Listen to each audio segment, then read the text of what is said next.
नमस्कार दोस्तों, अगर आप धार्मिक कहानियाँ सुनना पसंद करते हैं तो इस चैनल को सब्सक्राइब कीजिए, वीडियो को लाइक कीजिए और एक प्यारा सा कमेंट कर दीजिए। एक गांव में भागवत कथा का आयोजन किया गया। पंडित जी भागवत कथा सुनाने आए। पूरे सप्ताह कथा वाचन चला। पूर्णावती पर दान दक्षिणा की सामग्री इकट्ठा कर घोड़े पर बैठकर पंडित जी रवाना होने लगे। उसी गांव में एक सीधा साधा गरीब किसान भी रहता था, जिसका नाम था धन्ना जाट। धन्ना जाट ने उनके पांव पकड़ लिए। वो बोला, पंडित जी महाराज, आपने कहा था कि जो ठाकुर जी की सेवा करता है उसका बेड़ा पार हो जाता है। आप तो जा रहे हैं। मेरे पास न तो ठाकुर जी हैं, न ही मैं उनकी सेवा पूजा की विधि जानता हूँ, इसलिए आप मुझे ठाकुर जी देकर पधारें। पंडित जी ने कहा, चौधरी तुम ही ले आना। धन्ना जाट ने कहा, मैंने तो कभी ठाकुर जी देके नहीं, लाऊंगा कैसे। पंडित जी को घर जाने की जल्दी थी। उन्होंने पिंड छुड़ाने को अपना भंग घोटने का सिलबटा उसे दिया और बोले, ये ठाकुर जी हैं, इनकी सेवा पूजा करना। धन्ना जाट ने कहा, महाराज मैं सेवा पूजा का तरीका भी नहीं जानता, आप ही बताए।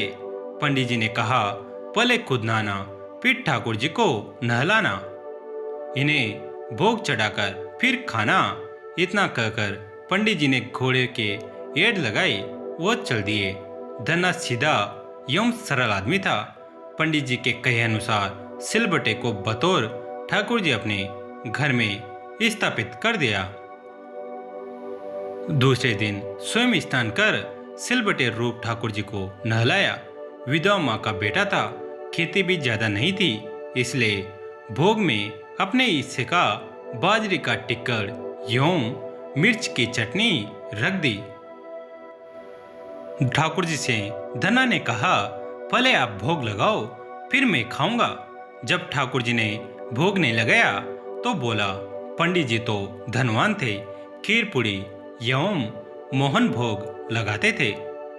मैं तो गरीब जाट का बेटा हूँ, इसलिए मेरी रोटी चटनी का भोग आप कैसे लगाएंगे। पर साफ साफ सुन लो, मेरे पास तो यही भोग हैं, खीर पूड़ी तो मेरे बस की नहीं है।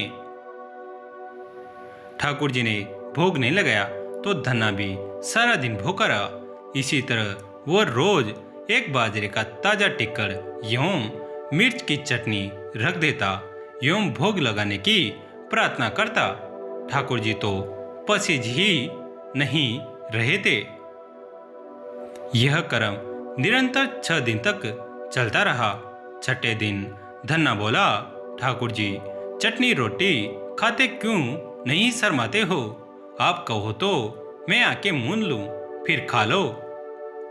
ठाकुर जी ने फिर भी भोग नहीं लगाया। धन्ना भी भूखा प्यासा था। 7वें दिन धन्ना जट बुद्धि पर उतर आया, फूट फूट कर रोने लगा, यूं कहने लगा कि सुना था आप दीन दयालु हो, पर आप भी गरीब के कहाँ सुनते हो। मेरा रखा ये टिक्कर एवं चटनी आकर नहीं खाते हो तो मैं मत खाओ, अब मुझे भी नहीं जीना। इतना कहकर उसने सिलबटा उठाया और सिर फोड़ने को तैयार हुआ। अचानक सिलबटे से एक प्रकाश पुंज प्रकट हुआ एवं धन्ना का हाथ पकड़कर कहा, देख धन्ना, मैं तेरा चटनी टिक्कर खा रहा हूँ। ठाकुर जी बाजरे का टिक्कर एवं मिर्च की चटनी मजे से खा रहे थे। जब आधा टिक्कर खा लिया तो धन्ना बोला, क्या ठाकुर जी मेरा पूरा टिक्कर खा जाओगे? मैं भी 6 दिन से भूखा प्यासा हूँ, आधा टिक्कर तो मेरे लिए भी रखो। ठाकुर जी ने कहा, तुम्हारी चटनी रोटी बड़ी मीठी लग रही है, तू दूसरी खा लेना। धन्ना ने कहा, प्रभु माँ मुझे एक ही रोटी देती हैं, यदि मैं दूसरी लूंगा तो माँ भूखी रह जाएगी। प्रभु ने कहा, फिर ज्यादा क्यों नहीं बनाता? धन्ना ने कहा, खेत छोटा सा है और मैं अकेला। ठाकुर जी ने कहा, और खेत जोत ले। धन्ना बोला, प्रभु मेरे पास बैल थोड़े ही हैं, मैं तो खुद जुटता हूँ। ठाकुर जी ने कहा, नौकर रख ले। धन्ना ने कहा, प्रभु आप तो मेरा मजाक उड़ा रहे हो। नौकर रखने की ऐसे तो 2 वक्त रोटी ही न खा ले हम माँ बेटे। इस पर ठाकुर जी ने कहा, चिंता मत कर, मैं तेरी सहायता करूंगा। कहते हैं तब से ठाकुर जी ने धन्ना का साथी बनकर उनकी सहायता करनी शुरू की। धन्ना के साथ खेत में कामकाज कर उसे अच्छी जमीन यूं बैलों की जोड़ी दिलवा दी। कुछ अरसे बाद घर में गाय भी आ गई, मकान भी पक्का बन गया, सवारी के लिए घोड़ा आ गया। धन्ना एक अच्छा खासा जमींदार बन गया। कई साल बाद पंडित जी पुनः धन्ना के गांव भागवत कथा करने आए। धन्ना भी उनके दर्शन को गया। प्रणाम कर धन्ना बोला, पंडित जी आप जो ठाकुर जी देकर गए थे वे 6 दिन तो भूखे पैसे रहे, यूं मुझे भी भूखा पैसा रखा। 7वें दिन उन्होंने भूख के मारे परेशान होकर मुझ गरीब की रोटी खाई ली। उनकी इतनी कृपा है कि खेत में मेरे साथ कंधे से कंधा मिलाकर हर काम में मदद करते हैं।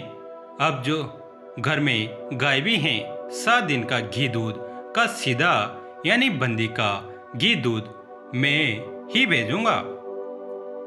पंडित जी ने सोचा, मूर्ख आदमी है, मैं तो भांग घोटने का सिलबटा देकर गया था। गांव में पूछने पर लोगों ने बताया कि चमत्कार तो हुआ है, धन्ना वह गरीब नहीं रहा, जमींदार बन गया है। दूसरे दिन पंडित जी ने धन्ना से कहा, कल कथा सुनने आओ तो अपने साथ अपने उस साथी को लेकर आना जो तुम्हारे साथ खेत में काम करता है।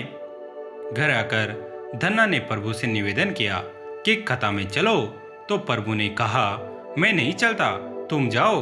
धन्ना बोला, तब क्या उन पंडित जी को आपसे मिलाने घर ले आऊं? प्रभु ने कहा, बिल्कुल नहीं, मैं झूठी कथा कहने वालों से नहीं मिलता। जो मुझसे सच्चा प्रेम करता है और जो अपना काम मेरी पूजा समझकर करता है, मैं उसी के साथ रहता हूँ। सत्य ही कहा गया है, भक्त के वश में है भगवान। दोस्तों, यह कहानी आपको कैसी लगी कमेंट करके जरूर बताएं। वीडियो को लाइक करें, चैनल को सब्सक्राइब करें, घंटी के बटन को दबाकर ऑल पर क्लिक करें। दोस्तों, इस कहानी को अपने दोस्तों के साथ, फैमिली के साथ शेयर जरूर करें। कहानी अंत तक देखने के लिए आप सभी का तहे दिल से धन्यवाद।